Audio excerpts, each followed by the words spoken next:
बिस्मिल्लाहिर्रहमानिर्रहीम अस्सलाम वालेकुम।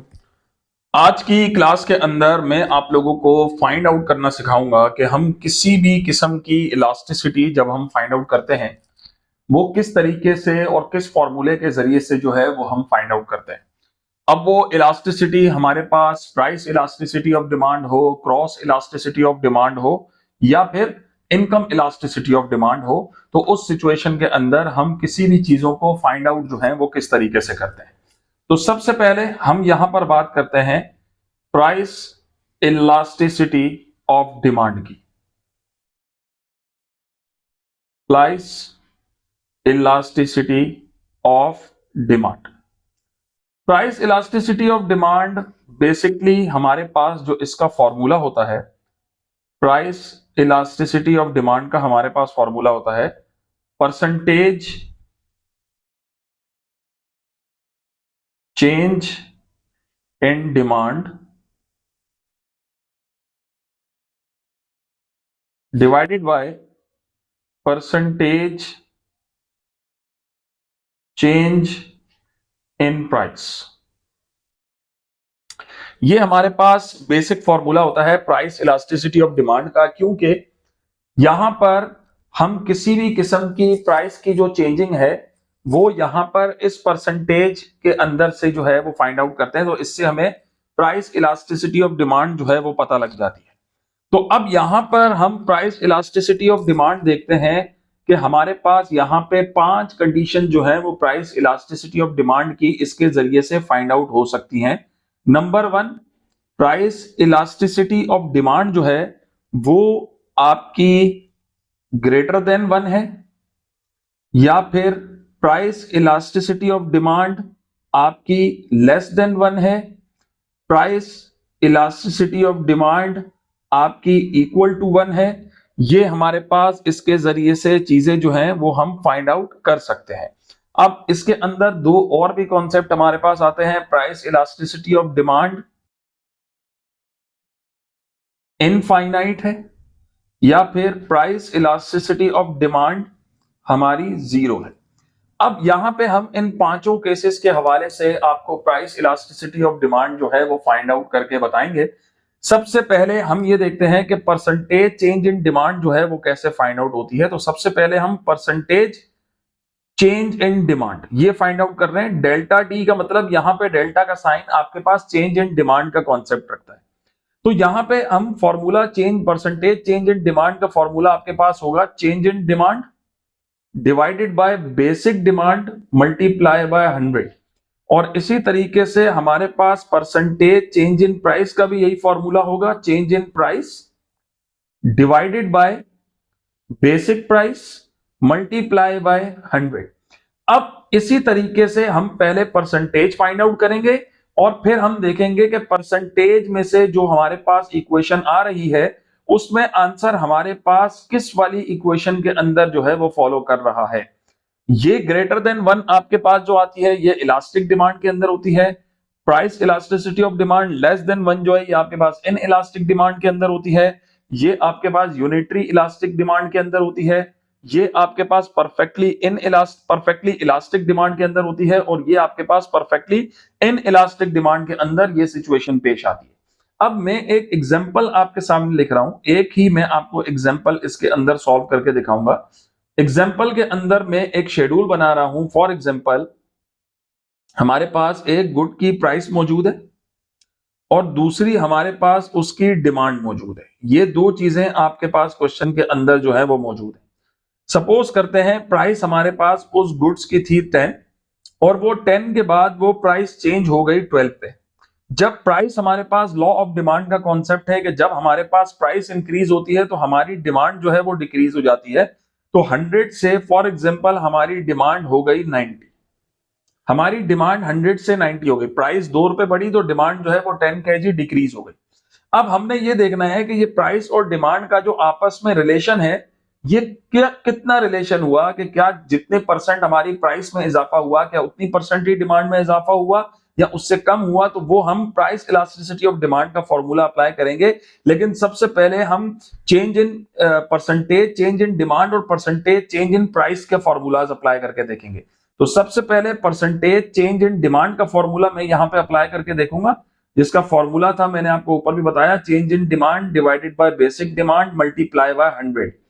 हमारे पास जो चेंज इन डिमांड है वो डिमांड कितनी डिक्रीज हुई 100 से 90। यहाँ पे ना आपने डिक्रीज का कहानी शो करनी है ना इंक्रीज की कहानी शो करनी है। बेसिक रूल यहाँ पे यही शो किया जा रहा है कि when price increases demand decreases and as vice versa. तो यहाँ पे प्राइस आपकी जब 100 से 90 हो गई तो हमने कहा चेंज इन डिमांड कितने केजी कम हुई 10 केजी डिक्रीज हुई, डिवाइडेड बाय बेसिक डिमांड हमारी क्या थी, बेसिक डिमांड वो होगी जो आपके पास पहला स्टेप है, ये डी आपकी, ये डी ओ जो है ये बेसिक डिमांड के तौर पर जो पहली स्टेप की आपने डिमांड रखी हुई है वो होगी। तो 10 डिवाइडेड बाय 100 मल्टीप्लाई बाय 100, ये 100 इज 100 से कैंसिल हो गया, तो हमारे पास 10% डिमांड के अंदर जो है वो चेंजिंग हो गई, that is called the percentage change in demand. अब हम इसी तरीके से यहां पे परसेंटेज चेंज इन प्राइस भी निकालेंगे, तो हमारे पास फॉर्मूला हो जाएगा change in price divided by basic price multiply by 100। यहां पे ये आपके पास फॉर्मूला हो जाएगा। तो चेंज इन प्राइस 10 से 2 रुपए हो गई, ये आपके पास चेंजिंग प्राइस है, ठीक है। 10 से 2 रुपए, 2 रुपए प्राइस में तब्दीली हुई, 2 रुपीज जो है वो प्राइस इंक्रीज हुई आपकी। उसके बाद हमारे पास बेसिक डिमांड, ये वाली डिमांड आपकी बेसिक डिमांड होगी जो आपने पहले रखी होगी 2 डिवाइडेड बाय 10 मल्टीप्लाई बाय 100। तो यहां पे हमारे पास ये एक जीरो इस जीरो से कैंसिल हो गया, 2 10 से मल्टीप्लाई किया, हमारे पास 20% आ गया, ये हमारे पास परसेंटेज चेंज इन प्राइस आ गया। अब हम बेसिकली असल में डिमांड का जो फॉर्मूला था प्राइस इलास्टिसिटी ऑफ डिमांड का वो फाइंड आउट करते हैं। तो प्राइस इलास्टिसिटी ऑफ डिमांड हमारे पास फॉर्मूला था परसेंटेज चेंज इन डिमांड, यहां पर यही मैं आपको सिर्फ चेंज डेल्टा यानी कि यही फॉर्मूला मैं आपको इक्वेशन के अंदर शॉर्ट फॉर्म के अंदर जो है वो मैं बता रहा हूं, ठीक है। तो percentage change in demand divided by percentage change in price की बात करते हैं हम। तो परसेंटेज चेंज इन डिमांड 10% हमारी डिमांड में कमी वाकई हुई, डिक्रीज हुई है चूंकि यहाँ पे डिमांड डिक्रीज हो रही है, और परसेंटेज चेंज इन प्राइस हमारी 20% हुई। तो 10 डिवाइडेड बाय 20 हम करेंगे तो 0.5 आ जाएगा। तो हमारे पास प्राइस इलास्टिसिटी ऑफ डिमांड जो है वो यहाँ पे क्या हुई 0.5। तो प्राइस इलास्टिसिटी ऑफ डिमांड जब लेस देन 1 होगी इसका मतलब ये आपके पास कहलाई जाएगी इन इलास्टिक डिमांड।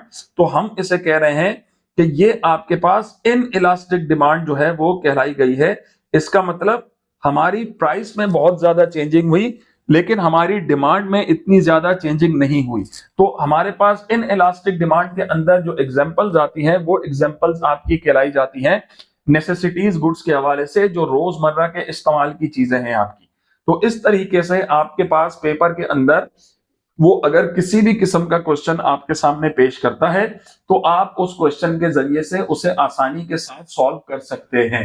ये इस तरीके से आप प्राइस इलास्टिसिटी ऑफ डिमांड अगर कोई वर्ड प्रॉब्लम आती है तो आप सॉल्व कर सकते हैं। इसी तरीके से हमारे पास दूसरी चीज आपके सामने पेश आ जाती है, that is called the income elasticity of demand. Same यही फॉर्मूला हमारे पास इनकम इलास्टिसिटी ऑफ डिमांड के अंदर हो जाएगा। इनकम को यहां पे हम y से शो करते हैं, परसेंटेज चेंज इन डिमांड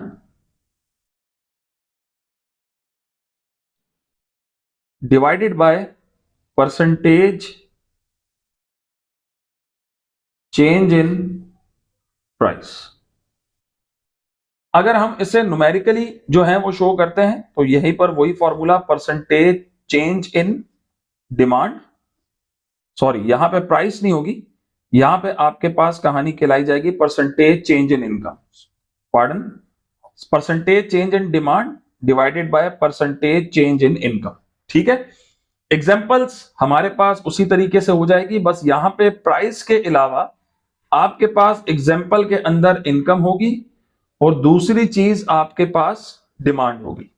अब हमारे पास डिमांड के अंदर इनकम इलास्टिसिटी ऑफ डिमांड के अंदर हमारे पास जो है वो 4 किस्म के कॉन्सेप्ट आते हैं, positive income elasticity of demand, negative income elasticity of demand, income inelastic demand और इनकम इलास्टिक डिमांड। या बेसिकली हम 3 किस्म के कॉन्सेप्ट लेते हैं, positive income elasticity of demand, negative income elasticity of demand और zero income elasticity of demand, ठीक है। Positive income elasticity of demand का मतलब आपके पास ये होता है कि जब आपके पास इनकम में इजाफा होगा डिमांड में भी इजाफा होगा, ठीक है। नॉर्मल गुड्स आप ले सकते हैं उसके अंदर। Negative income elasticity of demand, income जब इंक्रीज होगी तो डिमांड डिक्रीज हो जाएगी। इसके अंदर आपके इंफेरियर गुड्स आते हैं, जैसे कि फॉर एग्जांपल जब आपकी इनकम में इजाफा हुआ तो आपने किसी चीज का यूजेज जो है वो कम कर दिया। अब यूजेज के अंदर मैं आपको एग्जांपल दे देता हूं कि जैसे ही इनकम में इजाफा हुआ आपने पब्लिक ट्रांसपोर्ट को छोड़कर बाइक इस्तेमाल करना शुरू कर दी, तो पब्लिक ट्रांसपोर्ट का जिसका इस्तेमाल आपने छोड़ा वो इनकम के बढ़ जाने की वजह से छोड़ा, तो पब्लिक ट्रांसपोर्ट की डिमांड कम हो गई, तो public transport is an inferior good. तो यहाँ पे negative income elasticity of demand का कॉन्सेप्ट आपके पास आएगा। और तीसरी चीज आपके पास zero income elasticity of demand, कि इनकम में इजाफा हुआ लेकिन फिर भी आपकी डिमांड में इजाफा नहीं हुआ। बेसिकली हम यहाँ पे आपकी नेसेसिटीज गुड्स लेते हैं, क्योंकि नेसेसिटीज गुड्स आपकी इनकम चाहे जितनी भी हो, आप हमेशा अपनी जरूरियात को पूरा करते हैं। आटा, दाल, चावल, चीनी, ऐसी चीजें की सारी उसके अंदर शामिल हो जाती हैं, क्योंकि आपको बेसिक नेसेसिटीज उतनी ही पूरी कर रहे होते हैं। तो यहाँ पे भी आपके पास उसका सॉल्यूशन उसी तरीके से होगा। इनकम फॉर एग्जांपल एक शख्स की इनकम जो है वो 50,000 थी और वो 50,000 से बढ़ के जो है वो 60,000 हो गई। तो जब 50,000 आपकी इनकम थी तो डिमांड आपकी फॉर एग्जांपल वो कर रहा था 10 केजी, और जब 60 केजी 60,000 उसकी इनकम हो गई तो उसकी डिमांड जो है वो 13 केजी हो गई। अब यहाँ पे इनकम बढ़ी तो डिमांड भी आपकी इंक्रीज हुई, तो इसका मतलब यहाँ पे आपके पास positive income elasticity of demand का कॉन्सेप्ट होगा। अब हमने सिर्फ यहाँ पे ये दिखाना है कि क्या डिमांड हमारे पास price income elasticity of demand जो है वो हमारी कितने फीसद इंक्रीज हुई है। तो यहाँ पे अगर मैं इसे डायरेक्ट इसी को शो करता हूं, positive income elasticity of demand is equal to percentage change in demand divided by percentage change in income. अब अगर मैं इसे थोड़ा सा डिफाइन में डिटेल में करके लिखता हूं तो परसेंटेज चेंज इन डिमांड का आपके पास वही फॉर्मूला, बेसिक डिमांड हमारी क्या, चेंज इन डिमांड 3%, 3 हमारी डिमांड जो है वो चेंज हुई, डिवाइडेड बाय हमारे पास बेसिक डिमांड थी 10 मल्टीप्लाई बाय 100, ये आपके पास परसेंटेज चेंज इन डिमांड हो जाएगा। डिवाइड हम कर देंगे परसेंटेज चेंज इन इनकम, 50,000 से 60,000 हो गई, 10,000 हमारी इनकम जो है वो चेंज हुई, डिवाइडेड बाय 60,000 हो गई, यानी कि बेसिक हमारी पास इनकम जो थी वो 50,000 थी, मल्टीप्लाई बाय 100, जीरो हमारे पास जीरो से कैंसिल हो गया।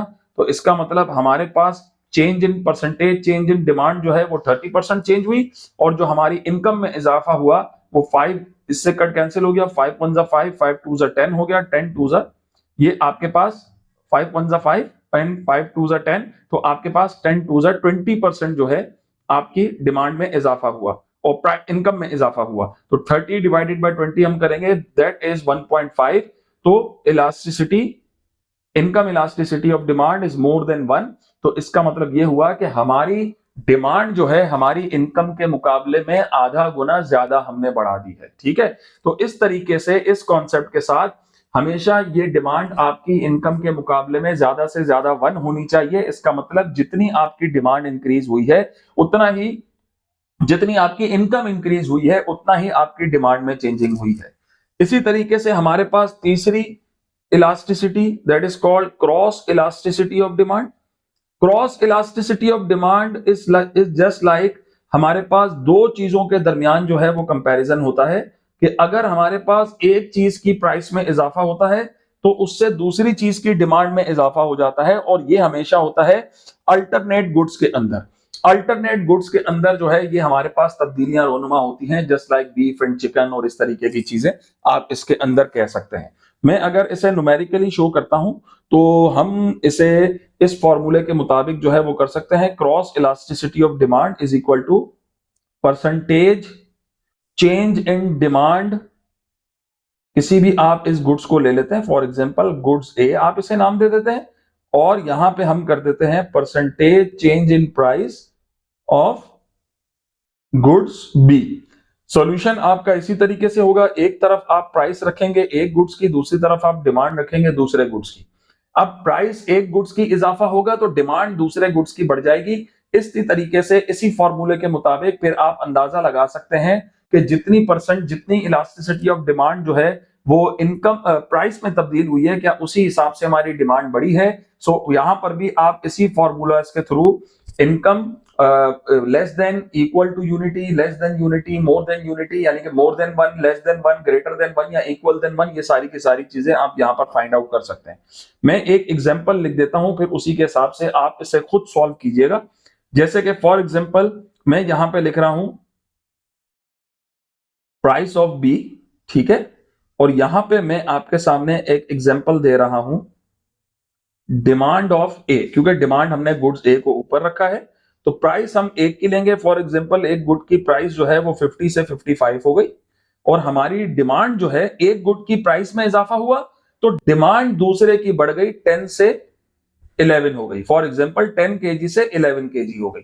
तो इसका क्रॉस इलास्टिसिटी ऑफ डिमांड जो है वो क्या होगा, वो आप फाइंड आउट करके दिखाएं।